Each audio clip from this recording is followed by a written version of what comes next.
The film begins with a car entering an abandoned city and stopping in front of a house. Thomas finds a box, which he knows contains a zombie. He drags the box with his car into the sunlight, shoots the lock, and releases a female zombie. The zombie screams in pain as she burns in the sunlight, and she dies.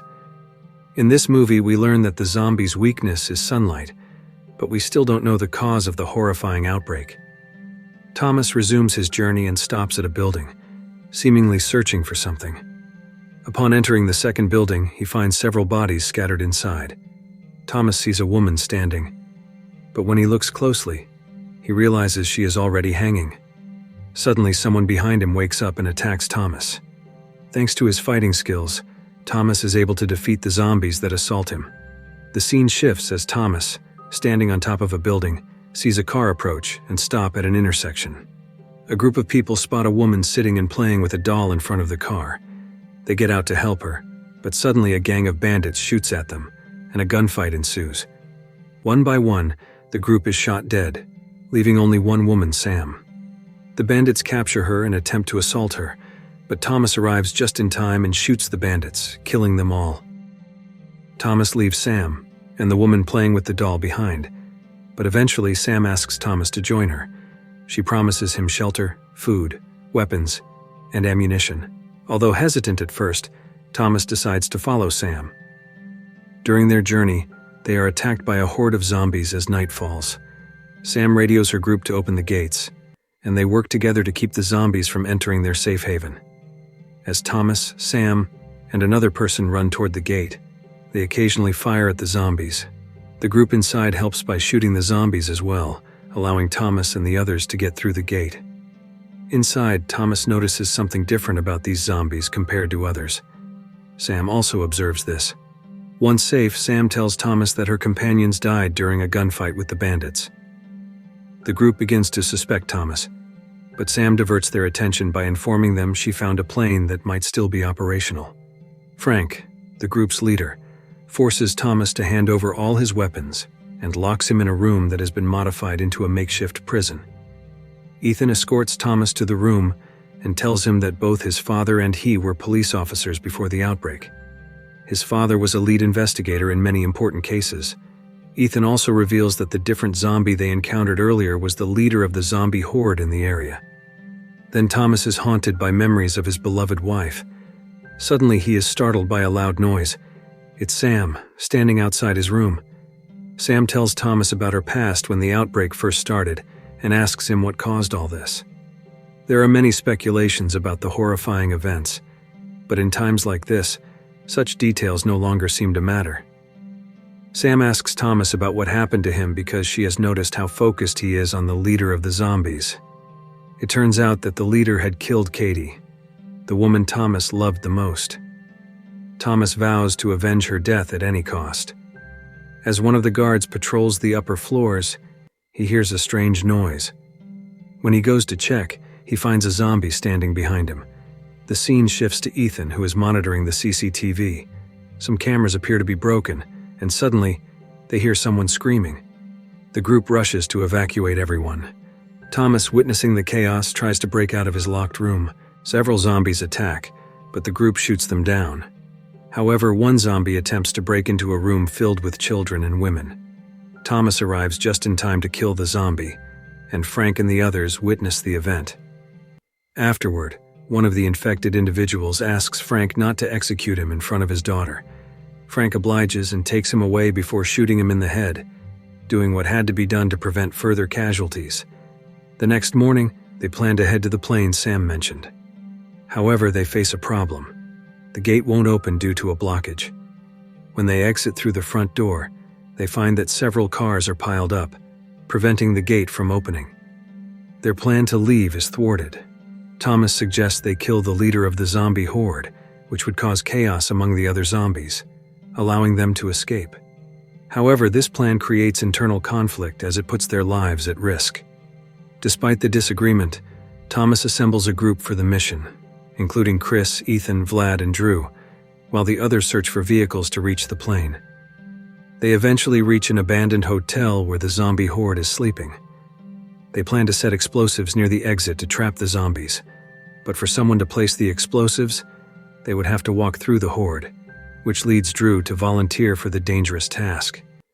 Drew successfully makes it to the exit, but the leader of the zombies sneaks up behind him and bites him on the neck, killing him. The rest of the group wakes up, and Thomas and the others begin shooting the zombies as they flee. Vlad sacrifices himself to hold off the horde, allowing Thomas and Ethan to escape. Chris, separated from the group, tries to climb higher in the building to confuse the zombies, but they relentlessly pursue him. Feeling infected, Vlad detonates a grenade, killing himself and the pursuing zombies. Thomas and Ethan barely manage to escape the building and find safety in the sunlight, which they know can keep the zombies at bay. Desperate for a way out, Ethan attempts to contact Chris over the radio, hoping he's still alive. Though Chris is gravely injured, he manages to respond and gives them vital information, the location of a rope they can use to descend and make their escape. Thomas quickly devises a plan to lure the zombies away, giving Ethan enough time to retrieve the rope. With the horde temporarily distracted, Ethan reaches Chris's location only to find him already dead. As Ethan grabs the rope, he realizes the grim truth. Chris has turned into a zombie. Before Ethan can react, zombie Chris attacks him, drawing the attention of the surrounding zombies. A fierce struggle ensues, but fortunately, Thomas arrives just in time to save Ethan from being overwhelmed by the horde. Together, they manage to escape the building. However, once outside, the relief is short-lived. Ethan suddenly realizes he has been bitten during the scuffle with Chris. Knowing the bite means he is infected and will inevitably turn into a zombie, Ethan has no choice but to accept his fate. It's a painful moment, but Thomas understands what needs to be done. Reluctantly, and with a heavy heart, Thomas shoots Ethan to prevent him from becoming one of the undead. Afterward, Thomas uses the rope to descend from the building, with the relentless zombies pursuing him. Meanwhile, elsewhere in the city, Sam and the others have managed to secure a vehicle. Unfortunately, the car they find isn't large enough to transport everyone in the group. Tensions rise as one member suggests leaving some people behind in order to make a quicker escape. However, this idea is immediately rejected by the others, who refuse to abandon anyone. Their luck turns when another group member arrives with a bus, capable of carrying everyone. Joy and relief spread throughout the group, but their celebration is cut short as zombies begin to close in on them. As Sam and the others prepare to defend themselves, Bishop and Frank, watching from the upper floors of the building, see Thomas being chased by a massive horde of zombies. Realizing the danger is heading directly towards Sam's group, they sound the alarm, and everyone rushes back inside the building, locking the doors to keep the zombies out. When Frank confronts Thomas, the tension reaches a boiling point. Frank angrily blames Thomas for all the deaths and the chaos they've endured.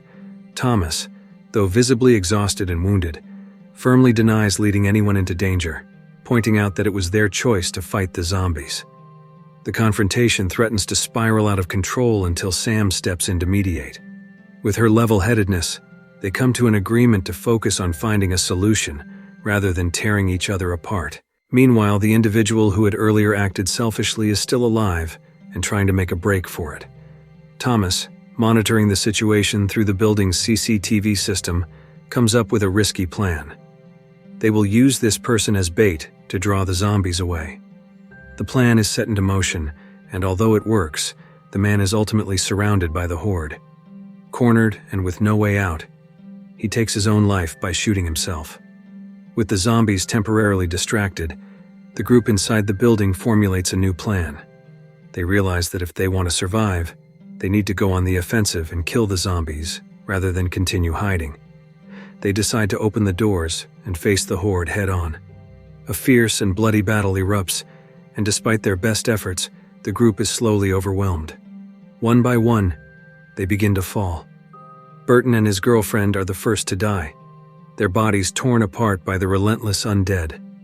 Frank, trapped and running out of options, tries using an audio distraction from his phone to draw the zombies away, but the sheer number of zombies makes it impossible for him to fight them off.